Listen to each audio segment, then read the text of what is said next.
3 invités avec nous chaque soir pour décrypter les mouvements de la planète marché. En plateau, à mes côtés, Malik Hadouk, le directeur de la gestion diversifiée de CPR Asset Management. Bonsoir Malik. Bonsoir Grégoire. Et François Rimeux, stratégiste senior chez Crédit Mutuel Asset Management. Bonsoir François. Bonsoir Grégoire. Et bonsoir à Véronique Riche-Flores qui nous accompagne à distance aujourd'hui, économiste et présidente de RF Research. Bonsoir Véronique, merci beaucoup d'être avec nous. François, quel est le sens? Est-ce qu'on donne à cette première baisse de taux délivrée par la Fed depuis décembre 2024? À la fois, Jérôme Powell la présente comme une risk management cut, une baisse de taux assurantielle, une gestion du risque, et en même temps, ce même Jérôme Powell nous dit dans la même conférence de presse qu'il y aura probablement d'autres baisses de taux également à venir. Alors, la décision en elle-même, elle est absolument pas surprenante. Tout le monde attendait un cut de 25. Le fait que Stephen Byron dissente, c'est pas non plus surprenant. Il y a une petite surprise sur le fait que Bowman et ou Waller ne se joignent pas à la fête des dissents, entre guillemets. Mais au-delà de ça, ce qui peut être plus surprenant, c'est le fait qu'on a quand même une Fed qui augmente ses prévisions de croissance, 25, 26 et 27, qui augmente ses prévisions d'inflation, non pas sur 25 mais sur 26, qui baisse ses prévisions de chômage et qui à la fois cut et nous envoie un message plutôt dovish. Donc ce qui change quand même un peu la fonction de réaction classique de la Fed. Normalement, quand on assouplit une politique monétaire, on bouge toutes les prévisions macroéconomiques dans le même sens. Là, on a une petite incohérence entre les deux. Et ce qui montre bien que la Fed ne sait pas trop où elle va, ce qui montre bien que la Fed est divisée aussi, et ce qui montre bien que le chemin demain est un peu incertain. Et donc, probablement que ce qui était assez télégraphié jusqu'ici, assez facile à prévoir, entre guillemets, sur les mouvements de la Fed, va être un peu plus difficile, et ce qui pourrait nous amener un peu plus de vol. Et au-delà de ça, c'est quand même un mouvement qui est, quand on regarde le prix des actifs qui sont au plus haut, l'économie va bien, le taux de chômage est, quoi qu'on en dise, quasiment au plus bas. C'est une économie qui n'a pas de soucis. L'économie américaine a plutôt eu même tendance à réaccélérer. Il n'y a pas de déséquilibre profond, là. On peut en trouver. Le marché de l'immobilier va pas super bien en termes de momentum. On peut dire qu'effectivement, sur le marché de l'emploi, il y a un momentum qui est moins fort sur les créations de postes. Ouais. Oui, mais au-delà de ça, il n'y a pas de déséquilibre extrêmement profond. Donc, on a quand même un message monétaire très accommodant, avec une politique budgétaire et fiscale qui est elle aussi accommodante. Et donc, entre guillemets, show must go on. Et donc, c'est ce que saluent les indices equity.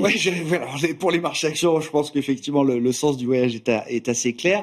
En ce qui concerne le pricing de marché, c'est-à-dire les anticipations des investisseurs sur de futures baisses de taux, est-ce qu'elles ont évolué depuis hier, la réunion, les projections économiques et le discours de Jérôme Powell, ou est-ce que le marché en attend toujours plus et autant qu'auparavant?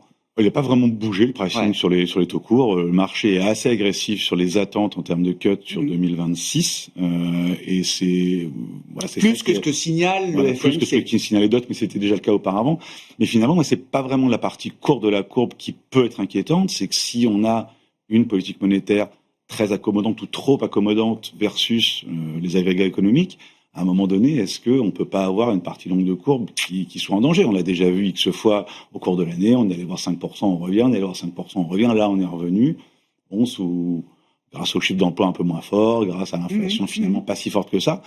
Mais j'ai l'impression que tant qu'on a les mêmes politiques budgétaires et monétaires aussi accommodantes, je ne vois pas trop comment les parties longues de courbe peuvent rester aussi calmes que ça. D'ailleurs, dès aujourd'hui, ça commence à repointer un petit peu.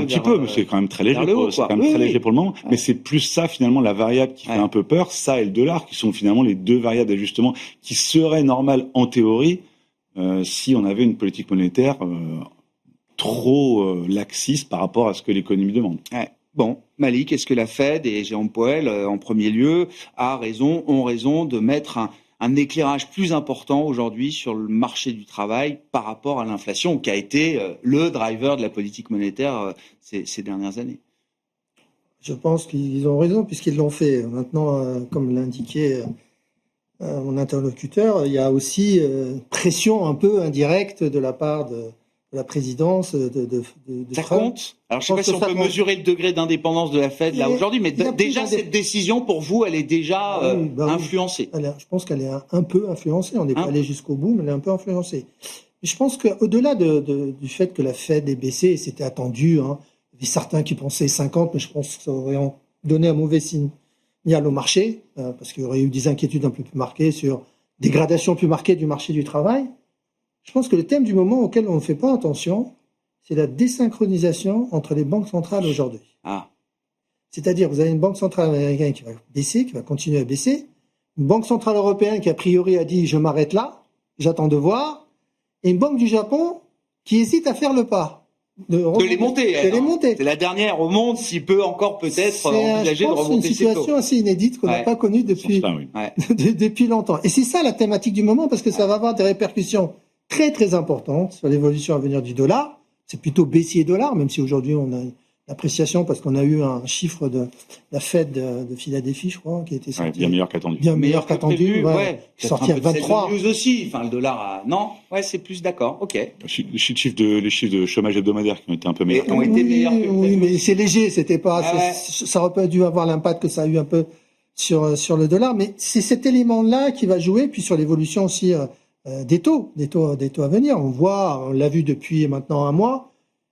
Il y a une décorrélation entre l'évolution des taux européens et des taux américains. Il y a une décorrélation au niveau des marchés actions sur les stratégies gagnantes. C'est la croissance aux États-Unis, c'est la value, c'est value en Europe. Donc, il y a des évolutions d'actifs qui sont divergentes, à la fois sur les bonds et à la fois sur les actions. C'est ça la thématique du moment, au-delà du fait que la Fed est baissée, ce qui était attendu. Cette décorrélation, elle va s'amplifier, à mon avis.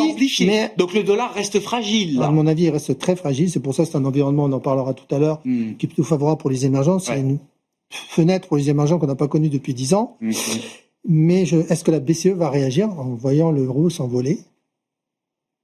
On verra. Certains membres se sont déjà exprimés sur la possibilité d'au moins. Oui, mais pour l'instant, c'est le statu quo. L'inflation est sous contrôle. La croissance résiste bien. Et puis le taux de chômage, comme on l'indiquait. Mais une nouvelle jambe de baisse du dollar pourrait ramener le débat au sein de la Banque centrale européenne. Moi, je pense que c'est le thème du moment, c'est la désynchronisation des politiques monétaires des banques centrales. Avec une BOE, là, en l'occurrence, aujourd'hui un peu coincée aussi de son côté, avec un niveau d'inflation qui est assez peu compatible avec des baisses de taux significatives ou agressives à ce stade.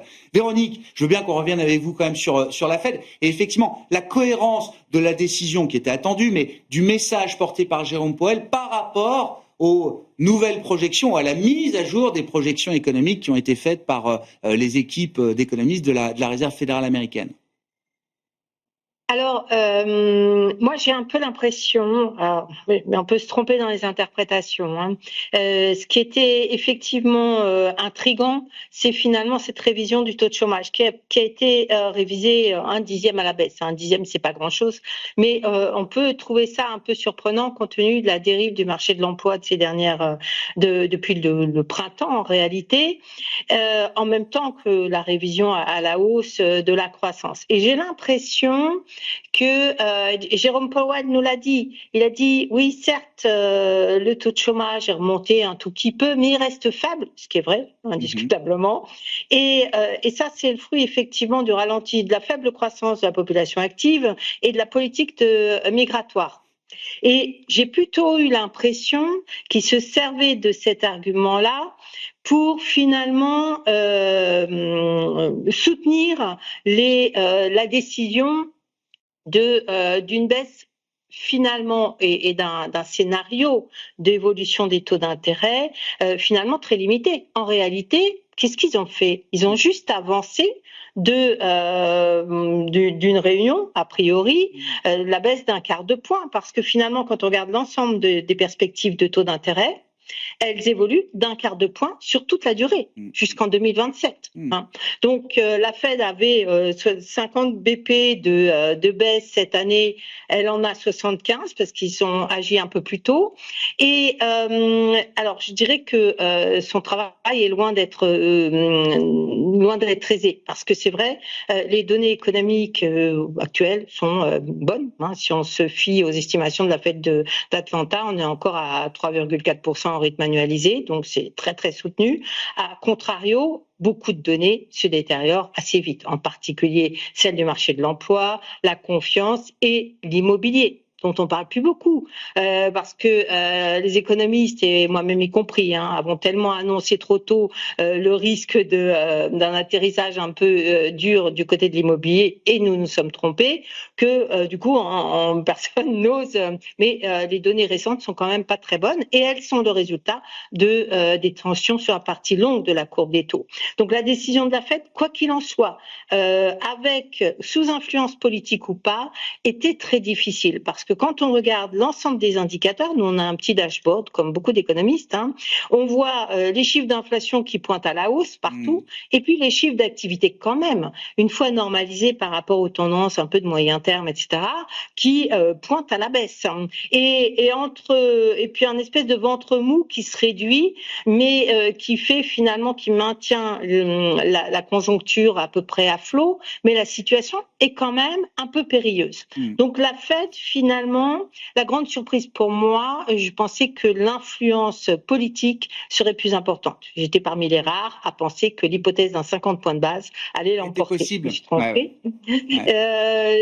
Donc c'est un peu la surprise, et en même temps j'ai le sentiment que l'histoire est loin d'être dite, et ça rejoint tout à fait ce qui a été dit, c'est-à-dire beaucoup d'incertitudes. En fait, les deux questions, est-ce que la Fed agit trop tôt par rapport à l'inflation, ou est-ce qu'elle n'agit pas assez par rapport aux signaux de ralentissement conjoncturel, sont toujours d'actualité, et je pense que ça nous prépare effectivement beaucoup d'incertitudes sur ce qui va se passer dans les prochains mois, sachant, et j'en termine là, que la fenêtre de tir, elle est étroite, a priori. Si le Big Budget Bill passe au Sénat, et en particulier ces parties les plus importantes, les plus influentes sur les perspectives, alors à partir du printemps prochain, on commencera à intégrer effectivement les effets positifs sur la conjoncture du budget 2026. Et là, il sera plus du tout question de baisser les taux, probablement, parce qu'effectivement, les sous-jacents d'inflation sont là, et la partie longue de la courbe des taux nous le rappelle bel et bien. Ouais. Donc, voilà, moi je comprends pas trop les anticipations des marchés pour 2026 et au-delà, avec des baisses de taux qui sont quand même très significatives, alors que j'ai vraiment l'impression que la fenêtre, elle est tout de suite, et peut-être mériterait-elle d'être actionnée un petit peu plus rapidement que finalement ce qu'on fait aujourd'hui. Je ne sais pas, mais c'est la question qui me semble importante. Mais qu'on va faire tourner autour de la table. Bien sûr, Véronique, peut-être que les anticipations de marché, et vous l'avez tous évoqué, sont peut-être liées aussi à l'idée d'une politisation toujours plus importante, peut-être demain encore, de la Réserve fédérale américaine. Jérôme Powell est encore en charge, il ne le sera plus dans quelques mois, et la question de sa succession, évidemment, est un enjeu majeur de ce point de vue-là. Est-ce que la Fed prend un risque en s'appuyant fortement aujourd'hui sur des données de marché du travail qui montrent un ralentissement, au passage, qui sont des données aussi de moins en moins fiables? Jérôme Powell s'est exprimé longuement sur la question de la fiabilité des données, notamment en provenance du marché du travail. Et c'est pas un sujet juste pour la Fed. Beaucoup de banques centrales sont confrontées à ce problème. Et est-ce que très vite, j'allais dire, la question inflationniste va se rappeler à notre mémoire, en l'occurrence, et à celle des investisseurs? François. Plusieurs points là-dessus. Sur la qualité des données du travail, Waller s'est exprimé pendant l'été, et il a demandé au BLS de faire un travail dessus, et il s'avère que la précision des données, finalement, in fine, est la même. On a à peu près 95% de taux de réponse des enquêtes, et donc ça n'a pas bougé. Il y a un délai plus important, c'est ça. Ce qui a bougé, c'est qu'on répond moins en première estimation et beaucoup plus en deuxième et en troisième. Donc plus de révision, mais in fine, une qualité des données qui n'est pas forcément moins bonne qu'auparavant. Ça, c'est le premier point. Deuxième point, c'est que la situation actuelle, finalement, elle rappelle quand même un petit peu ce qu'on avait eu en septembre dernier, où on avait eu pendant l'été des chiffres de création d'emplois très décevants, un que de 50, et finalement, une économie qui avait très bien tenu. Et 3 mois plus tard, on s'est demandé, mais est-ce que vraiment c'était nécessaire de baisser de 50 ? N'était-ce pas une erreur ? Est-ce que c'était pas une bêtise ? Et donc, alors est-ce qu'on est dans la même situation ? Aucune idée. La situation a évolué, Trump est arrivé, il y a les tarifs, il y a beaucoup de choses qui ont changé, mais on a non pas la qualité des données qui a baissé, je pense pas que ce soit ça, mais en revanche, on a une qualité des soft data qui est beaucoup moins corrélée au hard data. Et on a eu quantité, finalement, de faux départs, de crises, de récessions au cours de 2-3 dernières années. Quantité, le nombre on peut en citer la courbe des taux, la SAMOL, etc. Enfin bref, on va pas revenir dessus. Et donc, est-ce qu'aujourd'hui, on est encore une fois dans un faux départ ? C'est pas impossible. Véronique citait tout à l'heure le problème migratoire et le fait que la population active diminue. Donc, on peut très bien avoir moins de création de postes, Et puis en face, comme de toute façon on a moins de croissance de la population. Un taux de chômage qui bouge pas. Exactement. Quand on regarde les dernières, c'est le Budget Lab, je crois, qui a fait des études, qui nous disent qu'il y a 50-60 000 créations de postes mensuelles, le taux de chômage bouge pas. Bah, si c'est ça, effectivement, on va se retrouver dans une situation où l'année prochaine, quand on regarde tous les indicateurs avancés, nous disent que le risque sur l'inflation, il est quand même là, ça va arriver. La partie la plus importante des tarifs sera quand même in fine sans doute payée par le consommateur américain. Peterson Institute, ils nous disent que c'est entre 60 et 80% en gros. C'est cohérent avec ce qu'on voit à côté, c'est cohérent avec ce qu'on voit sur les import prices, etc. Enfin, on va pas revenir dans le détail dessus, mais donc, on va se retrouver logiquement au premier semestre 2026 avec une inflation autour de, allez, je sais pas combien, 3,2, 3,3, 3,4. Un taux de chômage qui n'aura pas forcément beaucoup augmenté. Et, in fine, est-ce que la Fed, elle doit vraiment baisser les taux, sachant que la politique budgétaire est toujours quand même donc, très accommodante. Donc, tir assez courte. Oui, mais Véronique, c'est peut-être 2-3 baisses de taux comme ça qu'on peut placer sans doute, mais si voir s'arrêter à nouveau. Si la fenêtre de tir est très courte, c'est peut-être qu'en fait, il n'y a pas besoin de le faire, tout bêtement. Et donc, c'est vrai que le marché de l'immobilier montre des signes de fatigue. Les baisses de prix ont repris, les inventaires remontent, mais on a quand même une baisse des taux de mortgage. Parce que le spread entre le 30 ans et les taux de crédit mortgage, lui, s'est fortement compressé. Donc, ça va aider quand même une partie du marché de l'immobilier. On a Trump qui nous a déjà annoncé ou préannoncé, c'est pas clair, on ne sait pas encore de quoi ce sera fait, mais une espèce de plan de relance visant à aider l'immobilier. C'est pas du tout impossible. Donc, est-ce qu'il n'est pas quand même un peu tôt pour s'inquiéter de ça aujourd'hui, alors que les prix sont quand même encore très élevés et que les stocks, même s'ils augmentent, ils sont pas encore là où on était en 2007? La question qu'on se posait avant la décision de la Fed, est-ce que l'économie américaine n'a pas déjà marqué son point bas et est-ce que 2026 peut pas être une année de surprise positive pour l'économie américaine par rapport à ce qu'on anticipe ou ce qu'on prévoit aujourd'hui, Malik? Alors, si on fait une lecture rapide de ce que nous dit le marché action, il n'est pas dans ce... Ah bah pour lui, c'est... Oui, mais pourquoi? Parce que lui, il est dans une reprise cyclique. On a vu les actions monter, on a vu les prix des matières premières industrielles monter. Il y a un espoir que la Chine continue à relancer sa consommation. Donc, c'est ça qui est marquant depuis cet été. Et puis, il y a la concentration d'un leadership sur un secteur particulier qui a emmené les actions là où elles sont. Et le marché joue une reprise cyclique? Le marché, quand on voit l'évolution, en tout cas, des deux indicateurs que j'ai mentionnés, actions et matières premières, et il y a une rebond aussi des valeurs cycliques au cours de l'été, c'est ce qu'il joue. Très clair. Ça, c'est aussi alimenté par le fait qu'il anticipe, comme on l'a indiqué, des baisses de taux à venir plus importantes dans les mois à venir pour les États-Unis en tout cas. Et dans le monde émergent, il va y avoir aussi des baisses de taux. Donc c'est ça qui... Et puis il y a un élément, honnêtement, qui soutient le marché action, et c'est très rare depuis les années que je suis sur les marchés, c'est quand même les bénéfices des entreprises qui sont en accélération. On avait pour l'Europe, pour le deuxième trimestre, s'attendait pour le deuxième trimestre à une baisse de moins 5%, on a fini à plus 3%, s'attendait à plus 4% sur les États-Unis, on termine à plus 11%. On connaît les contributeurs, c'est pas les mêmes en Europe et c'est pas les mêmes aux États-Unis, mais quand même c'est ça qui alimente aussi l'optimisme. C'est fondamental, il n'y a pas que de l'expansion de multiples. Non, il n'y a pas que d'expansion de multiples, justement. On a notamment en Europe limité l'expansion des multiples, on est resté sur des niveaux de 14, 13,5 sur les PE. On a eu une expansion de multiples au début sur les États-Unis, mais qui a été rattrapée par la progression des bénéfices et puis les analyses qui ont continué à upgrader derrière. Donc ça a alimenté aussi l'appétit pour le risque. On a un autre élément qui a joué, mais ça aussi, c'est sur le marché du crédit. Quand vous voyez les spreads de crédit entre le high yield et l'IG, on est descendu à 80 BP. En fait, il n'y a plus de risque. Ouais. Et si on rémunère plus le risque. Et pour des actifs risqués comme ceux que vous citez, les actions, le crédit, si la Fed ne délivre pas autant de baisses de taux que ce que le marché anticipe, ça fragilise un peu, beaucoup. Ah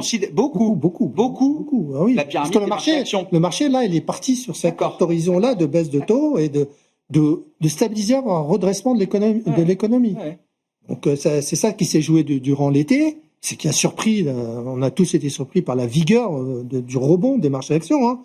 Vous regardez le marché chinois, regardez combien il a repris pendant l'été. Vous regardez le marché européen, c'est le seul qui n'a pas bougé. Bien sûr, lesté par les inquiétudes sur le tarif, lesté par la situation géopolitique, les incertitudes en France, etc. Mais quand on regarde l'économie européenne, elle se porte plutôt bien.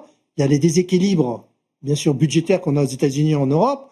mais la croissance des bénéfices, elle est plutôt là. Pour 2016, on escompte 9,5. On est au-delà de 2025, encore une fois. C'est peut-être trop optimiste. Oui, on attendait 8 en début d'année, on verra à combien on arrive. On avait à la fin de l'année au-dessus de 0, normalement. Quand même 0 plus, quoi. Quand même au-dessus de 0, d'accord. On est à 2 chiffres aux États-Unis, proche des 2 chiffres. Ah ouais. On est à 13-14% pour 2026, encore aux États-Unis. Ah ouais. Avec... et ça, c'est le point important, je pense, qui va permettre au marché éventuellement de pas trop corriger, c'est des relais. C'est-à-dire que le marché, aujourd'hui, il essaie d'opérer des rotations à la fois sur les secteurs, à l'intérieur des secteurs, mais aussi sur les capitalisations boursières. On a vu le Russell qui a bien repris, alimenté par les... En France, ça part en avance sur les États-Unis qui étaient en retard sur ce plan-là. Et puis à l'intérieur des secteurs, il faut regarder, il y a des secteurs comme... des softwares d'intelligence artificielle, softwares qui sont très en retard sur l'intelligence artificielle. Donc la diversification, l'élargissement du rallye, ça reste un thème valable. C'est le thème qui pourrait permettre au marché de ne pas trop corriger, parce que c'est vrai, il y a des valorisations dans certains secteurs, il faut le reconnaître, qui sont très très élevées. François, vos commentaires. Puis un mot du dollar. J'ai compris, Malik, que pour lui le dollar restait fragile, voire très fragile. Est-ce que c'est aussi votre sentiment chez Crédit Mutuel Asset Management? Oui, tout est orienté. Ouais. Le positionnement, il y a un peu tendu quand même. C'est quand même consensus que le dollar baissé. On va pas tout le monde l'a vu. Et le dollar baisse pas souvent de 11% ou 12% en une année, comme on l'a eu cette année. Donc c'est compliqué d'imaginer que l'année prochaine il rebaisse d'autant. Cela étant, tout ce qu'on a mentionné depuis tout à l'heure est plutôt baissier dollar. Le fait que la Fed cut les taux alors que les autres sont on hold ou plutôt à la hausse pour le Japon, c'est baissier dollar. Les attaques sur l'indépendance de la Fed, c'est plutôt baissier dollar, etc. Ouais, je comprends. Donc ça, tout ça, oui, c'est plutôt baissier dollar. Juste revenir sur un point sur l'élargissement du rallye de marché potentiel. Il y a autre chose qui est marquant finalement depuis 3 ou 4 mois, et je dirais même cette année, c'est les baisses des prix de l'énergie. C'est très vrai en euros. On est à quasiment moins 20% sur les prix du pétrole en euros en 2025. Ça a été très positif pour toute l'industrie manufacturière, qui était en récession depuis 3 ans, voire en dépression depuis 3 ans, et pas que en Europe, mais surtout en Europe. Et on voit que depuis le début de l'été, c'est même depuis le début du printemps, une amélioration graduelle de toute l'industrie manufacturière. Et quand on regarde historiquement, toute la partie small mid-cap, on a quand même une corrélation qui est assez stable, assez robuste, en termes de sur- ou sous-performance par rapport au large cap, en fonction de ce qui se passe sur l'industrie manufacturière. Alors le PMI manufacturier est un bon indicateur. Et donc finalement, les 3 ou 4 ans de sous-performance très impressionnante qu'on a eu de tout à mid-cap par rapport au large cap qu'on a eu entre 2021 et 2025, en gros, ça correspond au Covid, ça correspond derrière surtout à la guerre en Ukraine, au spike des prix de l'énergie, à l'industrie qui s'est faite complètement rincer. Et on est un peu en train de sortir de ça, enfin, après 3 ans, c'est quand même très long. Et donc, Et pour un stratégiste comme vous, ça devient une conviction, solide. Ça devient une conviction. Elle n'est pas aussi solide, je pense, que ce dont on va parler tout à l'heure, c'est sans doute les émergents avec du dollar, où là, tous les signaux sont un peu au vert. Rallye technologique, sous-investissement chronique de la part des allocataires, les valorisations sont là, enfin bref, tout est au vert.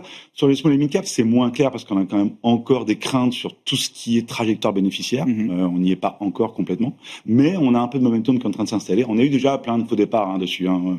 Donc il faut faire attention à ça. Mais ça commence à être une possibilité. Et donc là où on pouvait complètement être à l'écart il y a encore de ça 3-6 mois, c'est un peu plus dangereux aujourd'hui. Ouais, je comprends.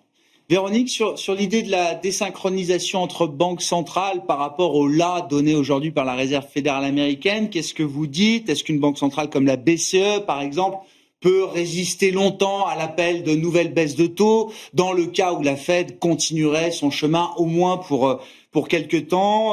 Qu'est-ce que ça peut impliquer? Alors, je sais pas, est-ce que la Banque d'Angleterre, elle vit dans un monde, alors je vais pas dire parallèle, mais vit dans un monde qui n'appartient qu'à elle? Qu'est-ce que ça peut générer, effectivement, et comme décision, ou comme friction, d'ailleurs, sur les marchés de devises, par exemple?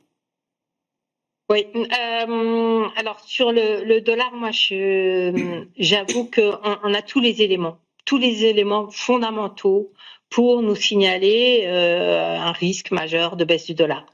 Et en même temps, d'abord le dollar arrive à tenir quand même un peu mieux, et je suis pas convaincue que finalement, si on a que 3 baisses des taux de la Fed d'ici la fin de l'année et que l'année prochaine on n'a plus rien, voire qu'on a un peu plus d'inflation avec des anticipations potentiel, en tout cas c'est dans mon scénario, de hausse des taux qui tire les taux longs à la hausse. Alors les taux longs à la hausse, c'est la défiance à l'égard de la politique monétaire, de son indépendance, blablabla, mais ça protège quand même un petit peu le cours du dollar. Donc je n'arrive pas dans mon scénario à mettre un décrochage du dollar. Néanmoins, les baisses de taux effectivement de la Fed devraient finir par influencer les autres banques centrales, et je pense notamment à la BCE. Ça explique aussi un petit peu la première partie de mon intervention, et parce qu'effectivement on a une situation qui est quand même effectivement du côté des entreprises, des résultats des entreprises, les résultats sont plutôt meilleurs qu'attendus d'ailleurs, mais la situation conjoncturelle est extrêmement grippée et probablement amenée à subir un peu plus de contre-coups des droits de douane et de tout ce qui se passe aujourd'hui. Donc finalement, je vois mal que la BCE puisse véritablement échapper à au moins une baisse de taux. C'est le suivisme par rapport à la Banque centrale américaine. Sur les actions, je crois qu'il y a un élément qu'on oublie de mentionner et qui pourtant est sans doute très important. C'est qu'aujourd'hui, on a quand même une inflation qui, grosso modo, est entre 2,5 et 3%, un petit peu partout. Et ça change quand même considérablement la donne sur les perspectives de résultats, bien évidemment, et notamment en Europe, où on vient d'une situation où l'inflation était au mieux à 1% avant le Covid. Et forcément, c'est un élément qui soutient les marchés. Je pense que c'est une partie de l'histoire qu'il ne faut pas omettre. Faut expliquer, Véronique, venant de 1% d'inflation au mieux en zone euro dans le cycle précédent, vous dites être entre 2,5, 3% d'inflation pour une entreprise et son chiffre d'affaires, etc. C'est un sweet spot. C'est la meilleure manière d'optimiser, de valoriser ses actifs, quoi. Bien évidemment, ça met de l'huile dans les rouages et ça permet de mieux valoriser, bien évidemment, les actifs.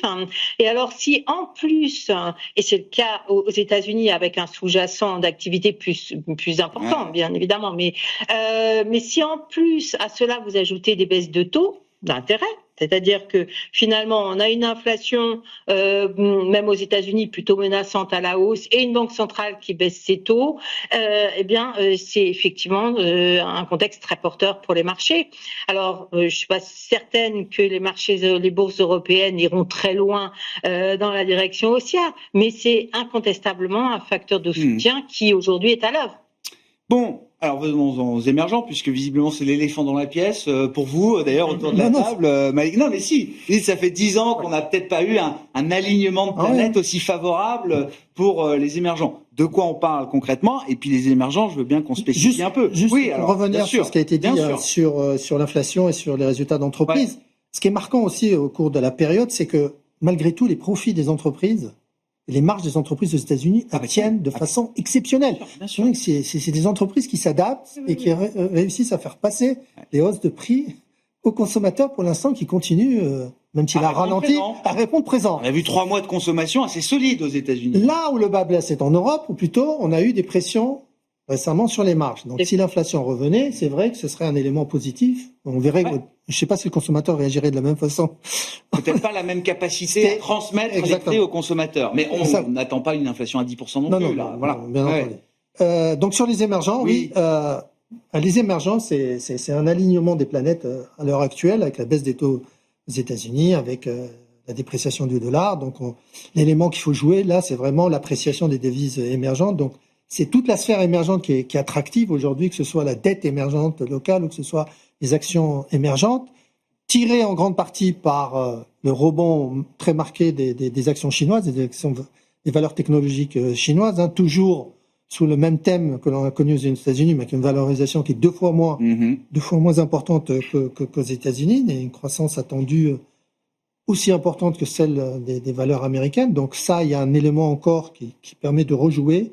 Vous avez les valeurs aussi coréennes et taïwanaises qui en profitent. Mais ne pas oublier aussi l'Amérique latine. Alors, j'allais vous demander, qui a réussi, notamment avec les VC, à s'accorder avec les États-Unis sur les tarifs. Mais vous avez un pays qui, même s'il est sous la menace américaine, le Brésil, qui a des niveaux de taux d'intérêt encore à 15%. Vous avez un carré extraordinaire. Ils ont de la marge. Ils ont de la marge. Ils ont encore monté Ils ont monté le taux, je crois. Le CELIG, ouais. Sur les dernières décisions, avant l'été. Avant non, il y a 2 jours. Alors j'ai pas vu il y a 2 jours. Autant pour moi. Non, c'était la semaine. Véronique dit non. Bon. Non, je suis Véronique. En tout cas, c'est mieux que moi. En tout cas, ils sont encore à 15% de taux directeur. 15%, voilà, de taux directeur. Et donc, vous avez une appréciation de la monnaie qui devrait continuer à se poursuivre. Le réal, considéré comme une monnaie émergente, bien sûr, mais réputée faible, fait quand même mieux que le dollar. Quoi. Oui. Non, mais le dollar baisse contre le réal cette année. Quoi. Le peso mexicain aussi. Exactement. Oui. Donc, l'année dernière, ça n'était pas le cas. Aujourd'hui, c'est vraiment un alignement. Donc, ça peut jouer à travers la dette, la devise. Et ensuite, il y a des inquiétudes. Comme tout le monde, la plupart des gens ont des inquiétudes sur la possibilité pour la Chine d'atteindre son niveau de croissance de 5%. Écoutez, je pense que ça attaque. Depuis les marchés, je crois qu'on a toujours cette question de savoir si la Chine va. Oui, mais ça revient. Alors il y a 10 ans, non, c'était peut-être pas pareil. Il y a 10 ans. Je rigole. Oui.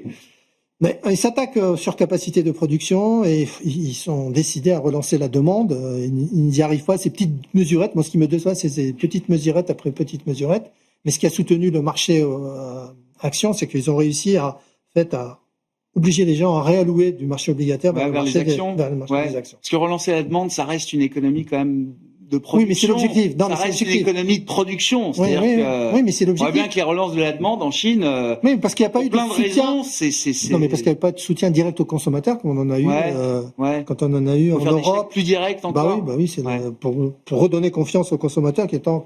Que ça marche dans une économie comme les États-Unis, c'est une chose, mais ça peut aussi marcher dans une économie comme celle. Encore plus si c'est les dirigistes, encore plus dirigistes, on décide de le faire. Mais vous dites pour l'instant le thème chinois, action chinoise, c'est un thème tech avant tout. C'est pas un thème macro de reprise. C'est pas un thème macro parce que la reprise de la demande n'est pas là. Mais ça aurait dû profiter un peu aux actions européennes. Ça n'a pas profité parce que le rebond des actions marché chinois n'a pas vraiment profité aux actions européennes. Vous voyez les valeurs du luxe qui restent parce qu'il n'y a pas cette reprise de la demande encore qui a marqué en Chine. Oui, ou alors en tout cas. Mais la sphère émergente aujourd'hui, c'est vraiment la demande automobile. En tout cas, c'est plus la même. C'est-à-dire que on voit la baisse des importations chinoises d'automobiles allemandes, notamment, qui se traduit évidemment sur le secteur automobile en Allemagne. Sur les émergents, et puis le thème chinois. Est-ce que c'est un thème tech avant tout? Est-ce que c'est l'idée que la tech chinoise est au niveau de la tech américaine aujourd'hui avec des valorisations bien moindres? Est-ce que la Chine peut se découpler totalement de la technologie américaine? C'est le sujet aujourd'hui avec Nvidia qui est plus ou moins boycotté, ou en tout cas il y a une recommandation officielle de boycott de Nvidia pour les entreprises chinoises.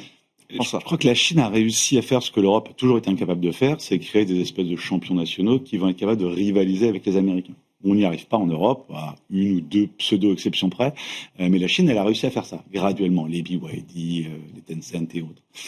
Et donc ça, en fait, il va se passer probablement, en tout cas c'est sans doute une partie des objectifs des autorités chinoises, à peu près la même chose que ce qui s'est passé aux États-Unis, c'est que pour lutter contre cette espèce de surpuissance des Mac 7 américaines, la Chine n'a pas vraiment d'autre choix que de créer ses concurrents en interne. Et c'est ce qu'elle est à peu près en train d'arriver à faire. Et les marchés de capitaux sont assez aveugles, assez agnostiques là-dessus. Et donc l'argent, il va aller là où est le potentiel. Je sais pas si vous avez écouté David Tepper à la télé là depuis 6 mois, mais alors il est toujours très très agressif. Il dit que il faut y aller les yeux fermés pour plein de raisons. C'est un no-brainer. Et on voit ce genre de truc arriver un peu partout. Donc il n'est plus question pour la Chine d'aller fracasser, comme on l'avait vu pendant la période Covid, l'IPO de Ant Financial, un secteur comme l'EdTech, etc. C'est toujours un peu un double jeu. On sait bien que les autorités chinoises ne toléreront pas que les patrons de ces entreprises-là viennent s'immiscer dans les domaines qui ne sont pas les leurs. On a bien vu ce qui est arrivé au patron d'Alibaba, etc. Oui, donc il est revenu. Il est revenu. Oui. Pas tout de suite. C'est purgatoire, dure un certain temps quand même. Donc c'est toujours un peu sur les deux tableaux. Ce sera moins clair et moins transparent que ça l'a été aux États-Unis. Mais il n'empêche que on est en train de créer des énormes champions qui vont dominer certains secteurs mondiaux, qui ont des tonnes de cash, qui ont des résultats maintenant qui commencent à être réels, ce qui n'a pas été le cas pendant très longtemps en Chine, et des valorisations qui n'ont rien à voir avec celles qu'on a aux États-Unis. Pourtant, sur les sociétés qui gagnent énormément d'argent, Donc à horizon quelques mois, tant que le cycle est orienté de manière pro-croissance et que la Fed garde une posture aussi accommodante, l'argent va se déverser là où la plus-value est la plus appétissante. Donc il faut avoir des et il est probable que les flux aillent dans ce secteur-là. Et tech, et pas uniquement. Est-ce que BYD est une boîte de tech? C'est pas vraiment clair, mais bon, je pense qu'on est pas très loin. Amazon, une boîte de tech. Tesla est une boîte de tech, peut-être aussi. Je suis d'accord. Plus qu'un constructeur. Et je suis assez d'accord avec l'Amérique latine aussi. Alors, sur les taux locaux, c'est toujours un peu compliqué, non seulement à prévoir, mais aussi à traiter pour des raisons techniques, etc. En revanche, ce qui nous semble clair, c'est que la zone Amérique latine, c'est celle qui s'en sort relativement le mieux versus les tarifs. Ils sont exporteurs de matières premières quasi exclusivement, et c'est pas touché par les tarifs, quasiment pas, parce que les États-Unis ont besoin d'importer les matières premières à pas très cher. Et donc, il y a un petit sweet spot aussi de ce côté-là. Très intéressant. Sur la Chine, Véronique, alors c'est un thème de marché, c'est un thème tech pour l'investisseur, c'est pas le thème macro au global, quoi. Absolument, et je pense que c'est très important de le souligner parce qu'on voit bien les réflexes. Le PMI chinois monte, l'immobilier baisse moins. Non, mais il y a rien de tout ça. L'économie domestique est quand même dans une situation extrêmement assez lamentable, à vrai dire, et enquistée par le surpoids de dette, la crise immobilière. Et je pense que ça va pas changer. Ce qui change en revanche, c'est effectivement la rapidité avec laquelle la Chine est capable de nous montrer ses compétences dans des domaines de très haute technologie, dans toute la variété de la gamme des technologies et y compris dans l'énergie. Ça, c'est un premier point et je pense que ça a été largement sous-valorisé par les marchés, par les investisseurs. Et deuxième point, c'est quelque part la réaction à la politique très agressive de Donald Trump qui se fâche grosso modo avec quasiment tous les pays du monde et en particulier avec les pays latino-américains, avec beaucoup de pays émergents et là, finalement il a déroulé un tapis rouge pour Xi Jinping pour toute la stratégie extérieur. Le pays avec lequel il se fâche le moins pour l'instant, ça reste quand même la Chine. C'est ce que vous dites, Véronique. Mais bien sûr. La Russie. Exactement. Et la Russie. Et finalement, et Xi Jinping met tout à profit cette situation pour développer des relations approfondies. Il faut quand même avoir en tête que il vend la croissance durable. La Chine vend la croissance durable au monde émergent. Et ils ont les moyens de les vendre, ils ont d'autant plus de moyens qu'ils sont en surcapacité, comme on sait. C'est un petit peu la faiblesse de l'histoire, parce qu'effectivement, les entreprises souffrent de ces surcapacités, mais en même temps, stratégiquement, on a vraiment l'impression que la Chine est en train de se positionner, comme elle l'avait tenté de le faire au moment des nouvelles routes de la soie en 2013, mais mal, où elle s'est mis beaucoup de pays à dos. Là, ils interviennent dans beaucoup de domaines à l'égard du monde émergent avec beaucoup plus de crédibilité et de force de frappe. Donc, je crois vraiment à cette histoire chinoise. Alors, contrairement à votre sous-titre tout à l'heure, pour moi, l'histoire émergente, elle n'est pas liée à celle de la Chine. Il y a 3 piliers. Il y a cette histoire chinoise qui est une réalité au long cours. D'ailleurs, peut-être qu'à très court terme, le marché a déjà beaucoup monté, mais c'est une histoire au long cours. Et puis, mais ce qu'on constate, c'est que finalement, les marchés qui ont le plus profité de la hausse, c'est les frontier markets, qui ont profité effectivement de la perspective de baisse des taux de la Fed et du dollar et des perspectives de hausse des matières premières.